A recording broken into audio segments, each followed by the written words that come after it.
ஸ்பைடர்மேனா நடிச்சிட்டு இருக்க Tom ஹாலனுக்கு shooting ஸ்பாட்ல ஒரு பெரிய ஆக்சிடென்ட் ஆகி ஷூட்டிங்க ஸ்டாப் பண்ணிருக்காங்க. அட் பிரசன்ட் ஸ்பைடர்மேன் ஷூட்டிங் எங்க நடந்துட்டு இருக்கு அப்படின்னு பாத்தீங்கன்னா யூகேல வாட்ஃபோர்ட்ல லீவ்சன் ஸ்டுடியோல நடந்துட்டு இருக்கு. கடந்த செப்டம்பர் 19ஆம் தேதி ஒரு ஸ்டண்ட் சீக்வன்சஸ் ட்ரை பண்ணிருக்காங்க. அந்த டைம்ல என்ன ஆயிருக்கு அப்படின்னு பாத்தீங்கன்னா வெப் ஸ்விங்கிங் சீக்வன்சஸ் அப்ப டாம் ஹாலனுக்கு தலையில அடிபட்டு ஹெட் இன்ஜுரி காரணமா இப்ப அவரு ஹாஸ்பிடலைஸ்ட் ஆயிருக்காரு. இவருக்கு மட்டுமா அடிபட்டுச்சு அப்படின்னு கேட்டீங்கன்னா இவரோட சேர்ந்து ஒரு ஃபீமேல் ஸ்டண்ட் கோரியோகிராஃபருக்கும் அடிபட்டு இவங்க ரெண்டு பேருமே ஹாஸ்பிடலைஸ்ட் ஆயிருக்காங்க. அண்ட் இதனால இப்போ ஸ்பைடர்மேன் ஷூட்டிங்க ஸ்டாப் பண்ணி வச்சிருக்காங்க. அட் பிரசன்ட் கிடைச்ச தகவலின் படி என்ன அப்படின்னா டாம் ஹாலண்ட் இப்போதைக்கு நல்லா இருக்காரு. அவரோட ஹெட் இன்ஜுரி வந்து பெரிய அளவுல பாதிப்பு அவருக்கு கிரியேட் பண்ணல. பெரிய அளவுல கிராக்ஸ் எதுவுமே இல்ல. he will be all right as soon அப்படின்ற மாதிரி ஸ்பைடர்மேன் டீம்ல இருந்து அப்டேட் கொடுத்திருக்காங்க. அண்ட் ஸ்பைடர்மேன் ஷூட்டிங்க எப்போ ரெஸ்யூம் பண்ணுவாங்க அப்படின்னு பாத்தீங்கன்னா இன்னும் few daysல நாங்க ரெஸ்யூம் பண்ணுவோம். இப்ப இருக்கிற பிரிகாஷன்ஸ் எல்லாத்தையுமே ஒரு வாட்டி மறுபடியும் செக் பண்ணிட்டு ரொம்ப சேஃபாவே ஷூட்டிங்க ஸ்டார்ட் பண்ணுவோம் அப்படின்ற மாதிரி சொல்லிருக்காங்க.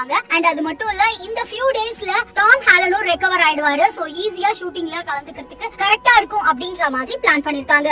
இப்போ இந்த மாதிரி ஹெட் இன்ஜுரி எல்லாம் வந்துருச்சு. இதனால ஷூட்டிங்க ஸ்டாப் பண்ணி வச்சிருக்கீங்க. இதனால படத்தோட ரிலீஸ் டேட்ல ஏதாவது மாற்றம் வருமா அப்படின்னு கேட்ட கேள்விக்கு என்ன சொல்லிருந்தாங்க அப்படின்னா ப்ரொடக்ஷன் சைடுல எஸ் நாங்க சொன்ன டைம்ல கரெக்டா ரிலீஸ் பண்ணுவோம். ரிலீஸ் டேட்ல எந்த ஒரு மாற்றமும் இல்ல அப்படின்னு சொல்லி 2026ல ஜூலை 31 அன்னைக்கு கண்டிப்பா ஸ்பைடர்மேனை நம்ம தியேட்டர்ல பார்த்து செமையா வைப் பண்ணுவோம் அப்படின்றதுல எந்த டவுட்டும் இல்ல. யாரெல்லாம் ஸ்பைடர்மேன் 4க்கு செம்மையா வெயிட்டிங்ல இருக்கீங்க அப்படின்னு மறக்காம கமெண்ட்ல சொல்லுங்க. உங்களோட ஸ்பைடர்மேன் நாஸ்டால்ஜிக் மொமெண்ட்ஸ் நிறைய இருக்கும் இல்லையா, அதையும் என் கூட ஷேர் பண்ணுங்க.